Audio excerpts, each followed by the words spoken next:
pemilih yang mengubah pilihannya untuk memilih 02 karena bantuan gentong babi itu 51 juta. Jadi perselisihan hasil pemilu itu bukanlah soal angka-angka, tapi proses curangnya seperti apa. Di mana saja perselisihan pemilu, election dispute itu, selalu bicara proses. Angkanya itu yang tidak jujur. Bahwa penjahat terbesar dalam kekacauan pemilu ini adalah Presiden Republik Indonesia.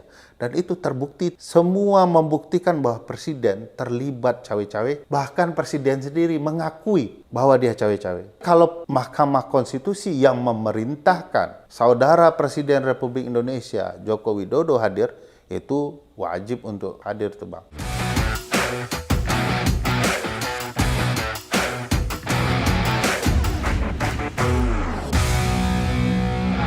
Selamat datang di channel Abraham Samad Speak Up. Seperti biasanya saya menghadirkan tamu yang luar biasa. Ini sahabat kita semua netizen. Pakar hukum tata negara dari Universitas Andara.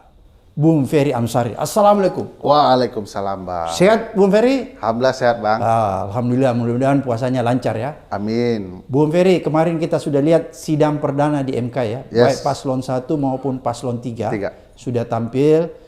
Dan kita sudah mendengar semua isi gugatannya baik paslon 1 dan 3. Ya.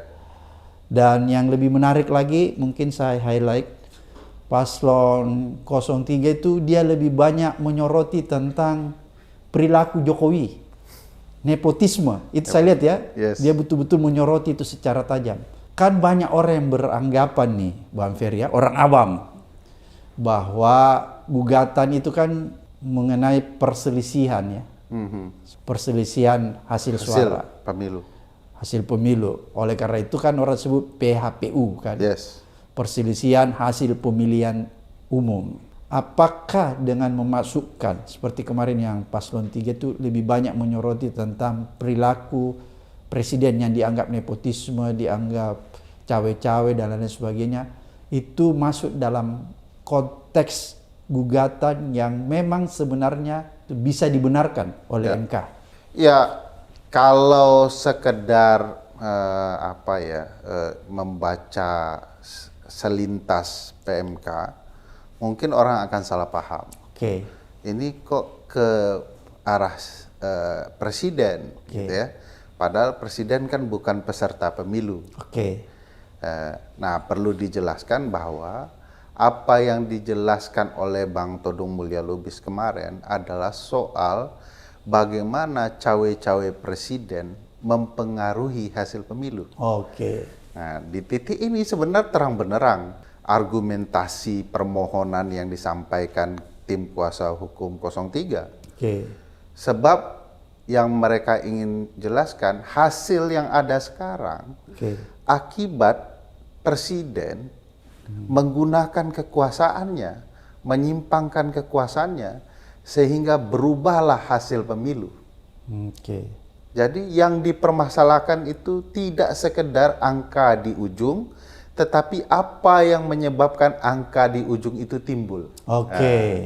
Jadi penyebabnya penyebabnya. Jadi yang dipermasalahkan itu langkah-langkah presiden menggunakan kekuasaannya berupa abuse of power untuk merusak proses pemilu, sehingga hasilnya sebenarnya adalah hasil yang tidak benar. Nah, itu yang mau dijelaskan. Kan menarik nih Bang Ferry, kalau kita melihat kelihatannya hakim-hakim MK itu selalu merumuskan bahwa selisih hasil suara itu haruslah dalam konteks nominal. Sepertinya begitu ya. Dia mempersepsikan.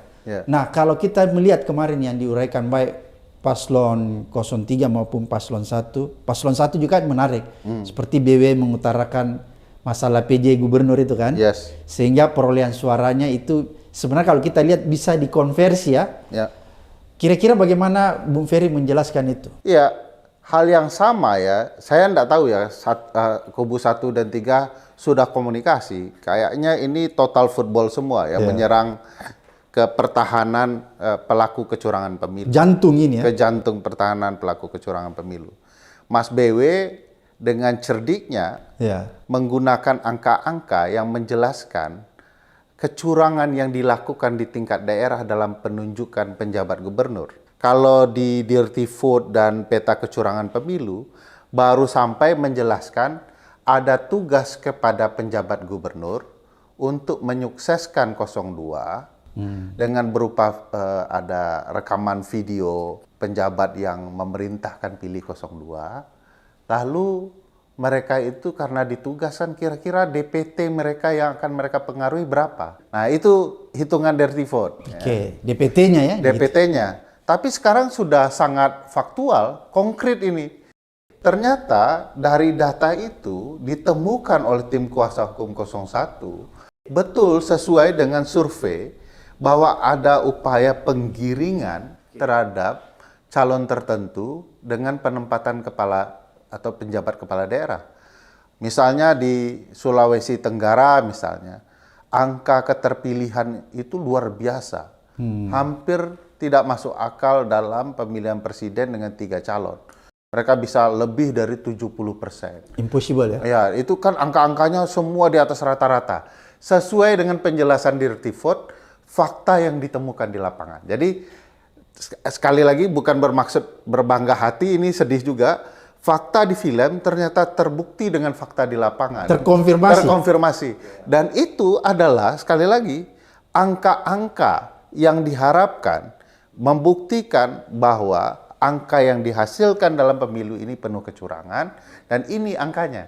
Tapi bentuknya persentase, Bang. Nah, sementara PMK, Peraturan Mahkamah Konstitusi Nomor 4 2023, lebih cenderung memilih angka-angka itu harus dimasukkan ke dalam tabel-tabel. Nah, bagi saya, kan tidak semua proses di peradilan itu harus kaku dan baku seperti itu. Nggak boleh linear gitu ya?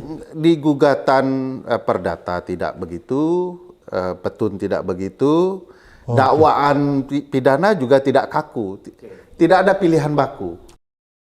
Nah, oleh karena itu, apa yang dijelaskan oleh 1 dan 3 sebenarnya sudah memenuhi standar peraturan Mahkamah Konstitusi dengan angka-angka.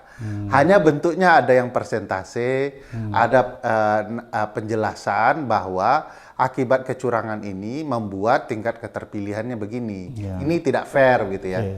Nah, bagi saya, Mahkamah Konstitusi tidak boleh malas. Mahkamah Konstitusi itu kan punya sifat hakimnya aktif. Jadi ya tolong dihitungkan juga, dibantu itu publik pencari keadilan untuk melihat berapa angka sesungguhnya. Pun begitu nanti di dalam persidangan, Bang, saya yakin para pihak akan menjelaskan relasi angka-angka itu dengan kecurangan yang ada. Saya yakin karena sudah disebut angka-angkanya. Tinggal dikonversi saja dari persen menjadi jumlah kursi. Dan angka 70% itu kan angka resmi itu, Bang. Karena prosesnya curang, ada angka 70%, angka realnya berapa? Berapanya dari 70% itu semua kan hasil curang. Nah, itulah yang kemudian ditambahkan atau nanti akan menyebabkan kurangnya suara dari 02. Jadi sebenarnya clear ya kalau kita lihat ya. Clear. Perselisihan hasil suara itu sudah tercermin ya. Iya. Sebenarnya yang kemarin diuraikan itu walaupun misalnya kayak Mas B dia katakan bahwa di mana ada PJ gubernur ya, itu korelasinya dengan DPT. Yes. Kemudian itu diturunkan seperti tadi Bung Ferry katakan, diturunkan dalam bentuk perolehan persentase suara. Persentase suara. Sebenarnya dari persentase suara itu bisa di breakdown menemukan angka pasti selisihnya. Ya, selisih dari suara yang harusnya mereka harus dapatkan. Sama juga di 03 saya lihat, Bang, yang menarik adalah mereka membuat peta yang memperlihatkan kemana saja Presiden Jokowi bergerak mengeluarkan bansos berupa gentong babi itu. Betul. Nah, menurut saya itu bisa dikonversi juga jadi suara. Karena ada penelitian Litbang Kompas yang mengatakan bahwa pemilih yang mengubah pilihannya untuk memilih 02 karena bantuan gentong babi itu 51 juta pemilih. Jelas. Ini sudah ada angkanya nih. Sudah ada angkanya. Nah, kalau kita mau coba lihat dari apa yang digambarkan 03 kemarin, kunjungan presiden, kemana mereka memberikan bantuan gentong babi, itu bisa dikonversi jadi suara itu Bang. Yang dicurangi gara-gara bantuan gentong babi. Jadi menarik Bang kemarin itu. Jadi menurut saya ini sebenarnya yang dilakukan ini sesuatu yang luar biasa ya. Dia mengajak kita untuk tidak berpikiran linear dan deterministik. Kira-kira hakim diajak begitu ya. Betul. Supaya hakim itu bisa menemukan ya, bisa menghitung seperti tadi Bung Ferry katakan, hakim jangan malas lah.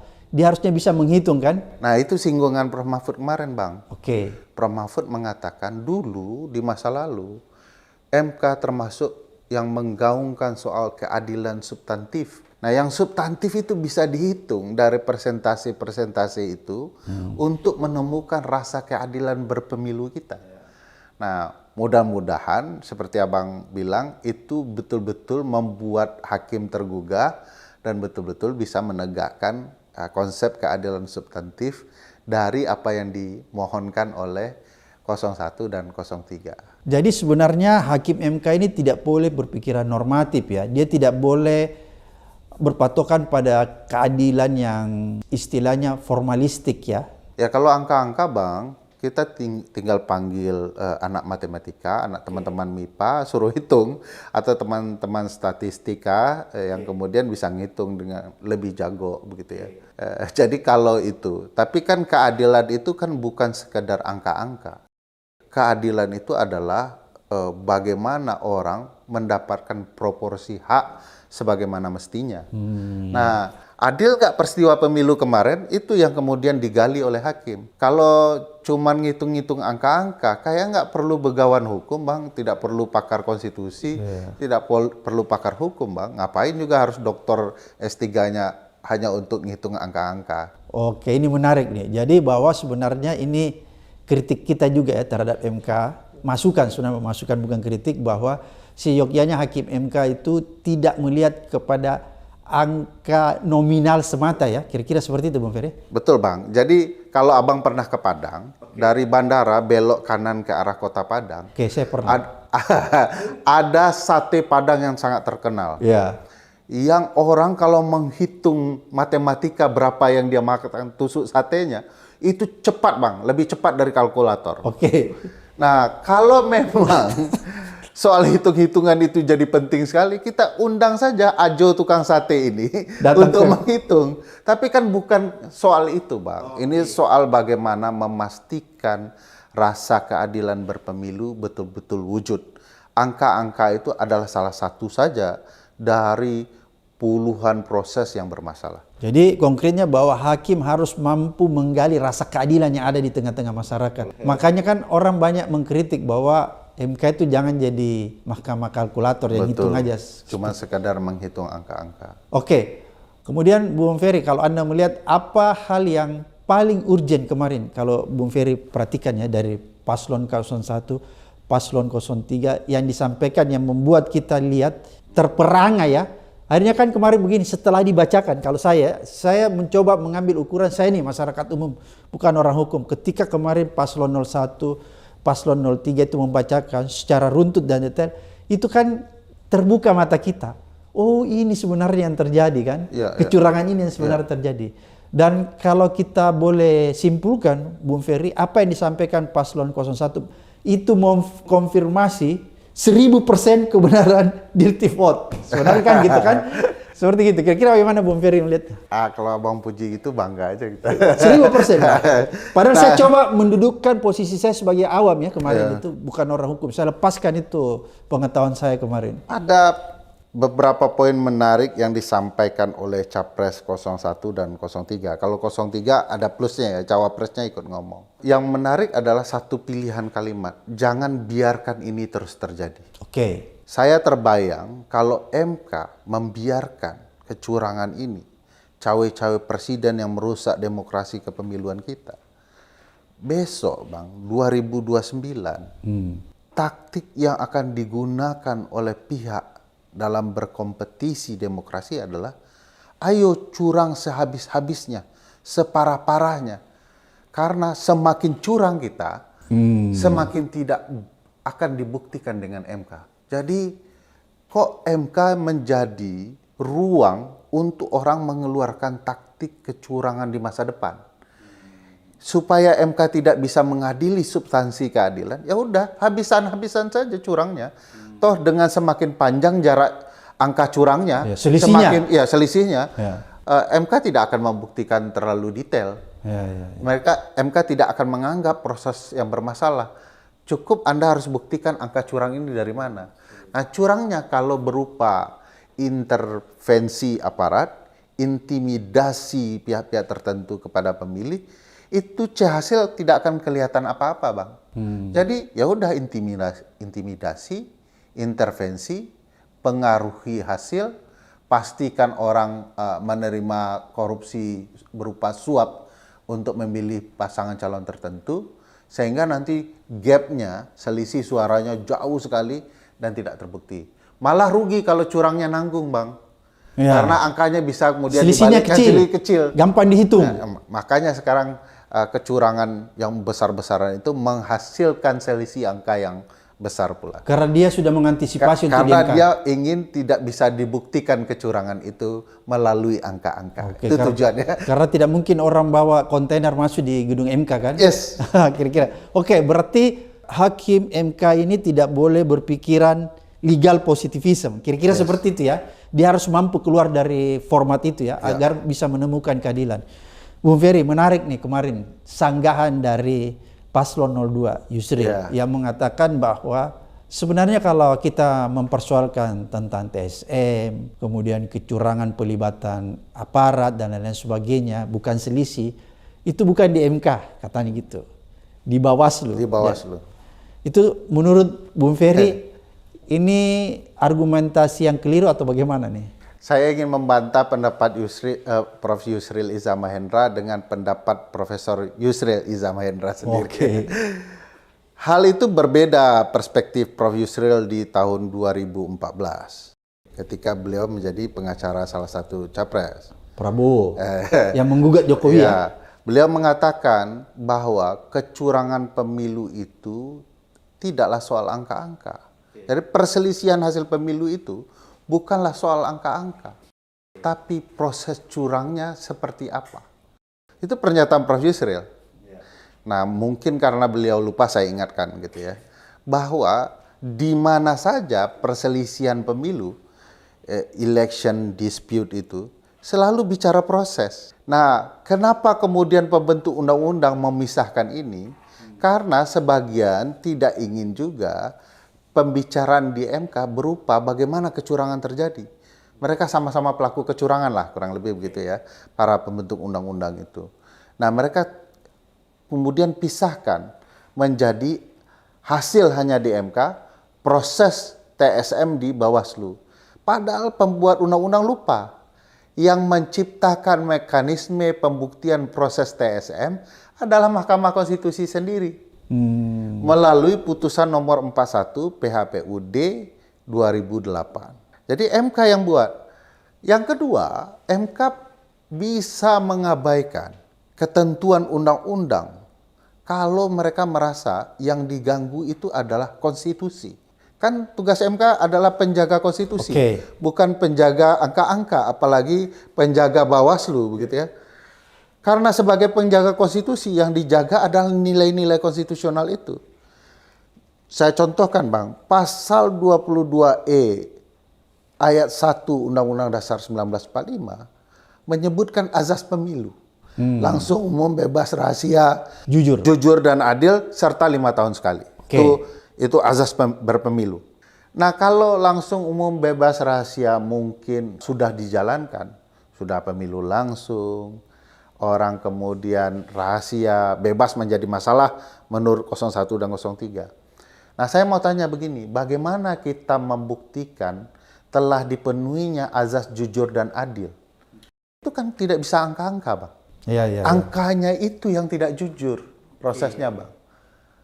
Jadi, kalau Prof. Yusril bicara atas nama keuntungan dia saat ini, lupa dengan apa yang dia bicarakan sebelumnya, mari kita semua kembali ke konstitusi. Konstitusi sudah bilang begitu. Nah, yang menarik kan sebenarnya 01 dan 03 tidak sekedar membuktikan telah terjadinya pelanggaran azas pemilu. tetapi juga membuktikan telah terjadi pelanggaran prinsip penyelenggaraan pemilu. Contoh, ketika Mas BW menyampaikan kepada Ketua Hasyim Asyari ini sudah dihukum berkali-kali, bahkan ada perkara yang berkaitan dengan moralitas. Itu bicara soal prinsip penyelenggaraan pemilu yang namanya mandiri, Bang. Jadi ada 11 prinsip penyelenggaraan pemilu yang rata-rata dilanggar oleh penyelenggara. Prinsip mandiri dilanggar, prinsip profesional dilanggar, Bang. Itu buat Sirekap kacau begitu, melanggar prinsip profesional itu. Bahkan, Bang, menghitung ketika mau menyampaikan berapa angka, KPU bisa skor sidang. Padahal itu sudah tidak patut diskor, itu sudah tinggal disampaikan. Profesional bermasalah. Tidak profesional orang yang membangun relasi personal dengan ketua partai politik yang disampaikan Mas BW itu. Berkepastian hukum. Orang kalau mau daftar ke MK sudah ada PKPU-nya, Bang. Khusus anak raja, PKPU-nya belakangan. Daftar dulu, baru PKPU-nya dibuat. Di mana itu, Bang? Itu tidak berkepastian hukum, Bang. Kok khusus anak raja, pola hukumnya berbeda. Kenapa tidak pasti? Ada diskriminasi. Ada diskriminasi. Belum lagi berantakannya proses berkepastian dalam tahapan-tahapan pemilu. Efektif, efisien dilanggar. Ya. Jujur dan adil juga dilanggar. Jadi 11 prinsip penyelenggaraan pemilu itu kacau. Lalu MK kalau ngitung juga C hasil, ya kalau begitu doang, mari kita kembali belajar matematika saja, tidak belajar ilmu hukum yang berpedoman kepada hati. Karena Abang ingat kan dalam kuliah kita, hakim itu bergantung kepada rasa keadilan. Sejauh mana dia yakin. Yakin itu gimana, Bang? Nggak angka itu, Bang. Iya, betul. Dan kok orang disuruh datang ke MK untuk memastikan dan membangun keyakinan hakim terhadap sebuah keadilan, disuruh hitung angka-angka. Yang disuruh itu adalah memastikan bagaimana hakim yakin telah terjadi pelanggaran pemilu yang merusak hasil. Hasil yang tampak hari ini adalah hasil yang rusak. Nah, kalau hakim yakin, berubah itu. Nah, yang menurut saya begini, Prof. Yusril ini sedang gertak lah, gitu ya. Manuver ya? Manuver supaya pihak-pihak publik ragu, begitu ya. Bahwa di MK-nya begini, kenapa kalian bilang begitu, begitu. Padahal kalau dilihat lebih jauh, permohonan ini sudah sangat sesuai dengan apa yang digariskan MK. Dan itu biasa, dan kelihatan kok kuasa hukum 02 itu ketakutan ya, mengirim lawyer-lawyer dengan tarif tertinggi di Indonesia untuk mempertahankan kemenangan. Itu tandanya permohonan itu luar biasa. Dianggap serius ya? Dianggap sangat-sangat serius.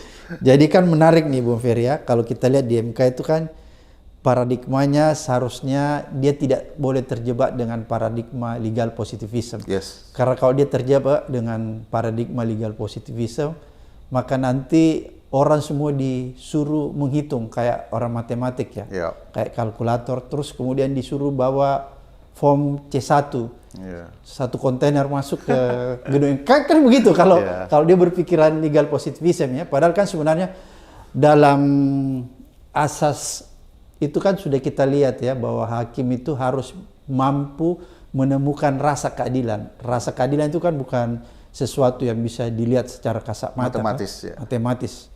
Dan belum lagi kalau kita lihat kan Rechtsfinding, penemuan hukum. Ya, yang bisa dilakukan oleh hakim untuk meyakinkan dirinya ketika memutus. Jadi dia harus menemukan dulu. Tapi yang saya lihat Bung Ferry, yang saya agak khawatir kemarin itu kan ada pernyataan dari majelis hakim memberi kesempatan kepada pemohon untuk mengajukan saksi. 19 orang kalau nggak salah ya. Dan dari 19 orang itu di dalamnya sudah tergabung saksi fakta dan saksi ahli. Belum lagi kalau kita lihat waktu yang diberikan. Itu sangat terbatas. Belum jumlah yang sangat terbatas, cuma dibatasi 19. Belum lagi setiap saksi itu cuma bisa didengar keterangannya sangat minimalis menurut saya. Waktunya 20 menit ya? 20 menit.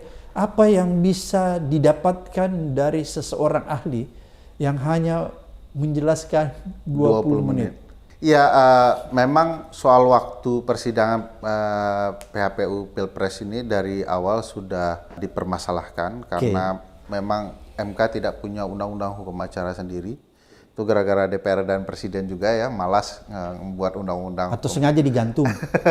Ya mudah-mudahan tidak sengaja, Bang. Tapi sudah kita berpikiran positif bulan Ramadan. Ramadan. Tahun itu gagal selalu. Nah, memang 14 hari kerja itu tidak akan pernah efektif. Satu-satunya yang pasti di dalam proses persidangan ini adalah ini akan lewat larut malam. Jadi orang berbuka di MK dan sahur di MK. Dan itu sudah membuat peradilan itu tidak sehat, Bang. Peradilan yang layak itu profesional, harusnya buka pagi jam 8, berhenti di pukul 5. Dan sebagian besar kita tahu di lembaga peradilan yang baik itu memang selesai pukul 5 atau pukul 4 bahkan. Bayangkan kalau kita kuasa hukum, Bang. Kita ngantuk. Nggak mungkin. Antara kita menjelaskan kacau, antara penjelasan orang kacau kita tangkap. Dan hakim juga sudah pasti tidak punya kemampuan untuk menangkap. Gini, Bang, khusus hakim MK, entah tahun ini berbeda, mereka akan diberikan suntik vitamin C. Ya, jadi matanya akan jauh lebih kuat ya. Diinfus ya. Diinfus. Tapi kan para pihak kan nggak sempat gitu ya. Bahkan penonton yang ingin tahu rasa keadilan kita juga dirugikan. Kan itu kan sidang dibuka dan terbuka untuk umum. Kita juga punya hak untuk mengetahui proses. Bayangkan kita mau tidur jam 2, penasaran, Bang. Benar nggak lanjutan dari seri ini? Terpaksa kita bergadang. Nah, ini juga banyak rasa keadilan terkoyak soal waktu ini. Bagaimana rasa keadilan terhadap para ahli dan saksi? Kalau misalnya saksi pertama Abang, 20 menit menerangkan, lalu akan ada elaborasi antar pihak, termasuk hakim yang 8 itu. Tentu ini akan memakan waktu juga cukup panjang begitu ya. Nah, kalau kemudian mau dituntaskan sehari semuanya 19 untuk satu pihak, nggak cukup itu waktu.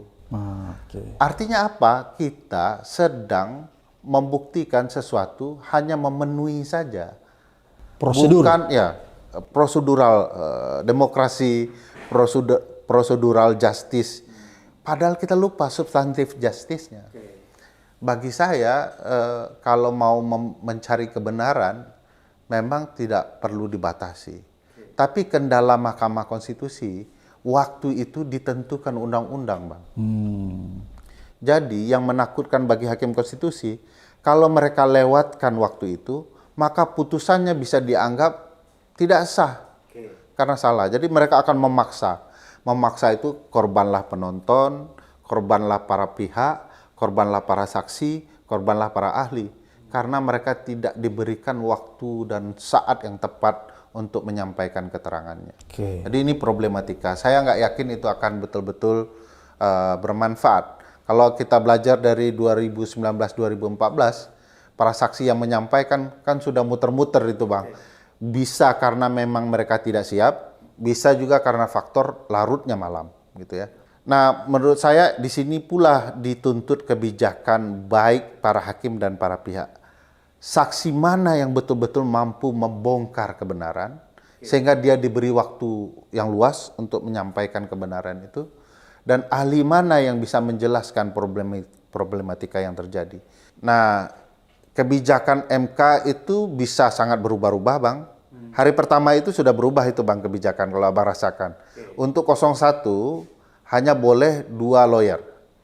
Untuk 03 boleh 3 lawyer. Apa faktornya tidak diketahui. Apakah apakah karena Bang Mulya Lubis itu dianggap terlalu senior, umurnya sudah 74-75, sehingga perlu 2 anak muda untuk menyampaikan. Jadi 3. Padahal kita ketahui, jangan-jangan Bang Mulya Lubis itu lebih kuat berdiri dibandingkan saya, karena fisiknya kuat gitu ya.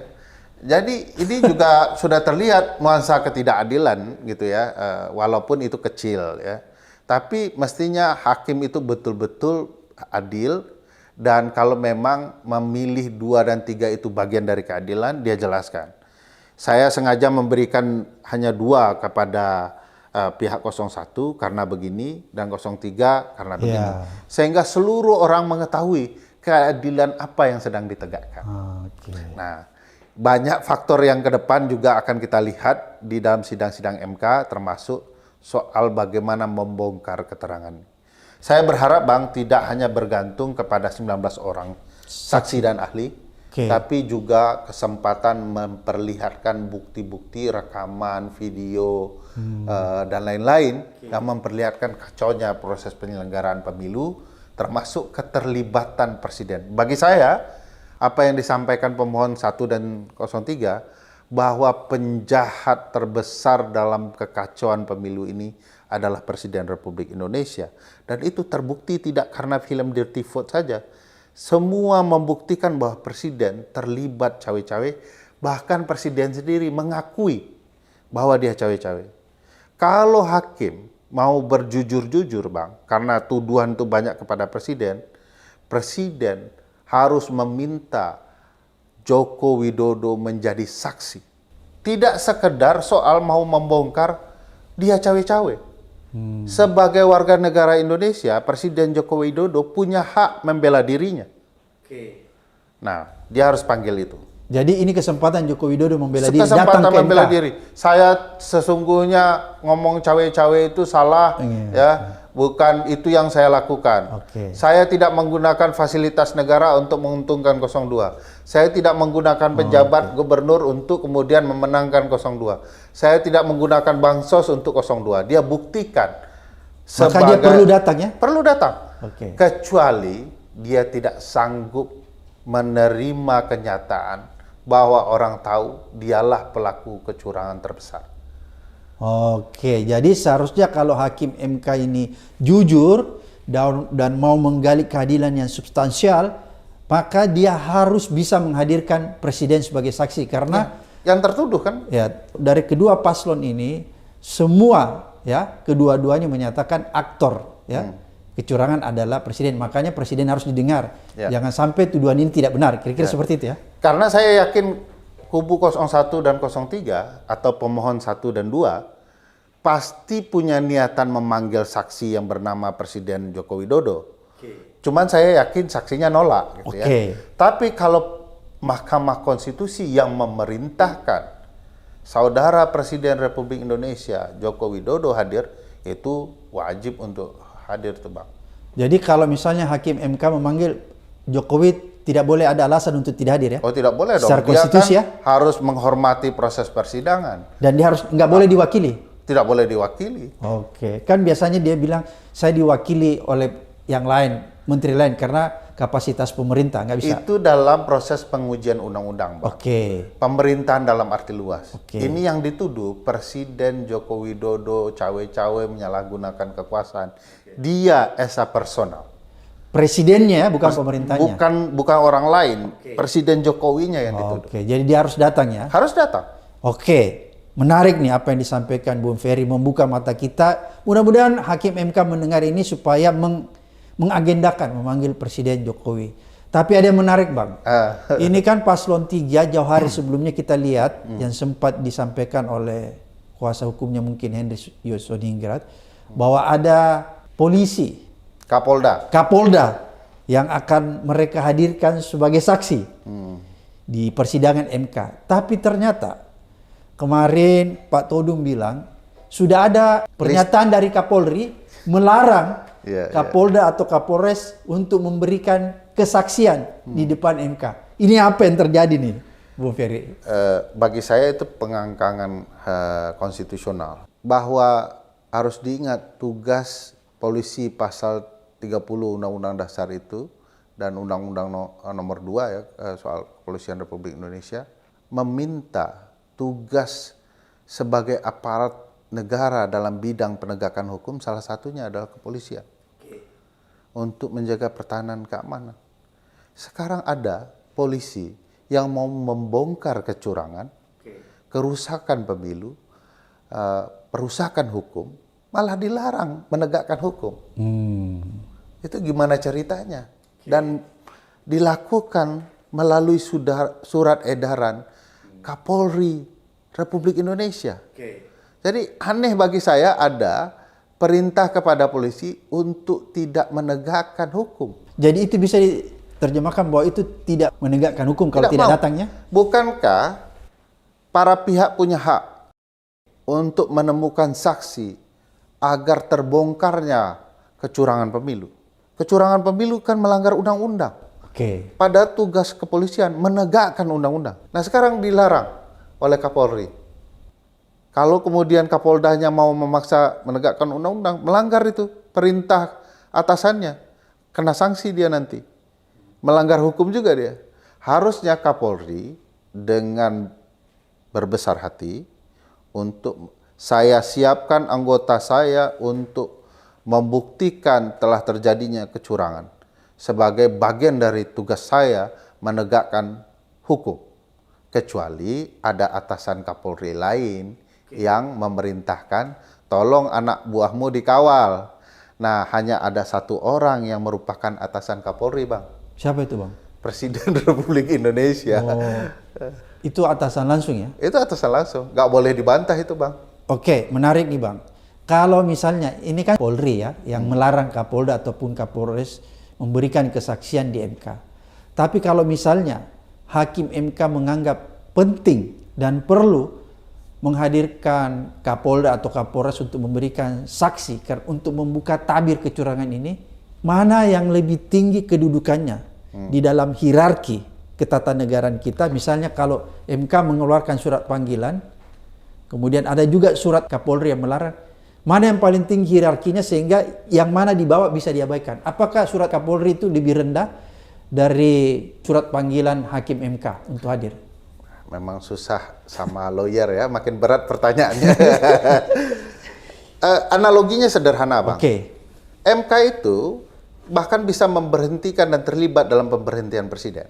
Oke, ngerti aku. Atasannya Kapolri. Oleh sebab itu tidak ada satupun mekanisme kalau diperintahkan pengadilan untuk memberikan keterangan saksi, maka ada bantahannya. Kecuali memang ada halangan natural ya, dia ternyata meninggal dunia, sakit dan segala macam. Nah, kalau kemudian Mahkamah Konstitusi perintahkan saksi-saksi, kalau disebutkan oleh 01 dan 03 ya, ini Kapoldanya perintahkan. Kalau memberikan keterangan palsu akan kena pidana, kalau kemudian mengabaikan peradilan disebut contempt of court. Jadi kalau Kapolri mengabaikan memaksa anak buahnya, Kapolri bisa kena contempt of court. Jadi kalau misalnya Kapolri melarang, tapi kemudian Hakim MK memanggil, maka Kapolri ini bisa dikualifikasi sebagai contempt of court. Saya pikir kalau sudah Mahkamah Konstitusi memanggil, tidak berani lagi Kapolri untuk menghalangi ya. Perintah pengadilan kan, Bang? Ini judicial order. Sehingga tidak boleh kemudian siapapun menghalangi pemanggilan oleh peradilan itu. Clear ya? Clear. Itu lebih dibawa dari perintah pengadilan. Kan itu kan kebijakan, Bang. Ini perintah pengadilan ini. Ini luar biasa penjelasan Bung Ferry ini, membuka mata kita dan pengetahuan kita. Bung Ferry, apa yang Bung Ferry perlu sampaikan yang menjadi urgensi sebenarnya dari proses persidangan MK ini?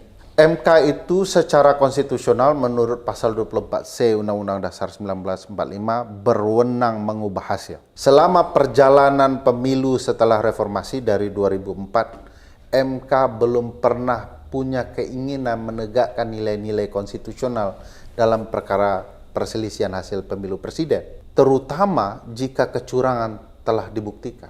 Oleh karena ini adalah tugas konstitusional Mahkamah untuk mengubah hasil. Maka ubahlah hasil yang betul-betul telah terbukti terjadi dengan cara-cara curang. Ini kecurangan sudah di depan mata, tidak bisa dibantah sama sekali. Bahkan pelaku mengakui keterlibatannya. Cawe-cawe menggunakan data intelijen, menggunakan para menteri, wakil menteri, penjabat gubernur, bupati, wali kota, hingga kepala desa.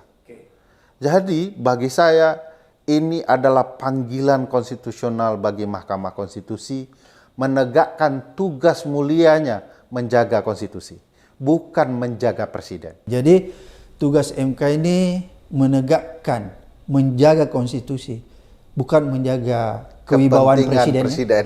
Oke, Bu Ferry, kalau kita berandai, walaupun saya tidak mau berandai karena kalau saya pikir ini menyakitkan. Kalau misalnya ternyata hakim MK ini tidak dibukakan pintu hatinya untuk menegakkan keadilan dan kebenaran, sehingga yang diputuskan adalah ketidakbenaran dan ketidakadilan, apa dampak sosialnya?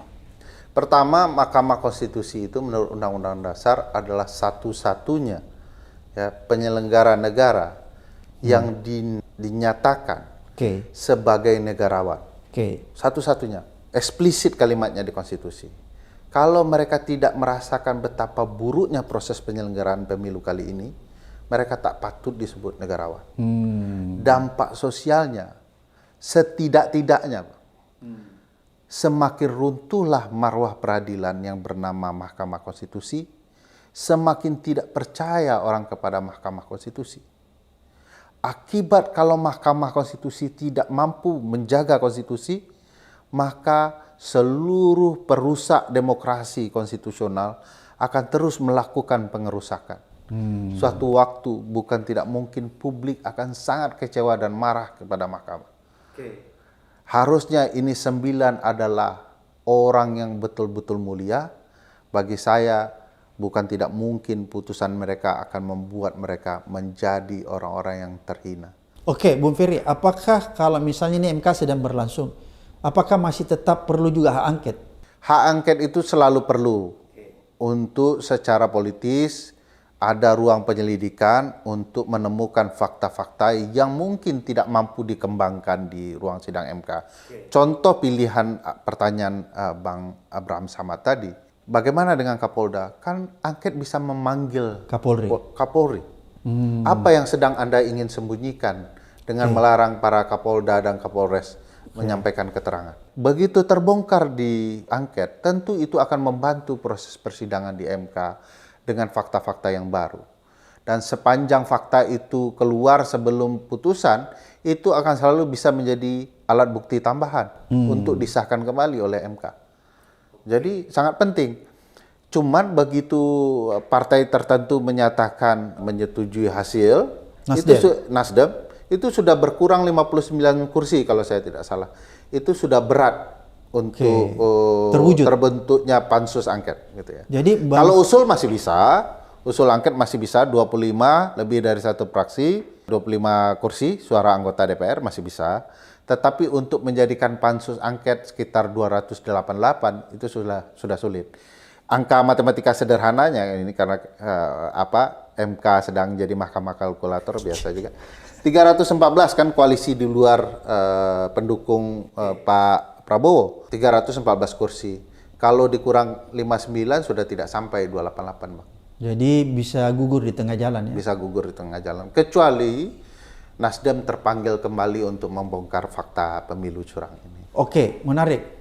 Menurut Bung Ferry kan tadi perlu hak angket untuk mengungkap tabir kecurangan karena jangan sampai ada hal-hal yang akan sulit diungkap atau tidak mampu diungkap oleh MK. Salah satunya tadi misalnya Kapolri bisa dipanggil di hak angket, ditanyakan, dan satu. Kemudian yang kedua, hak angket kan juga bisa memanggil presiden ya? Bisa. Kan saya membayangkan begini Bung Ferry, kalau jangan sampai hakim MK tidak berani nih, kan gitu, memanggil presiden sebagai saksi di persidangan MK. Apakah itu lebih dimungkinkan di hak angket?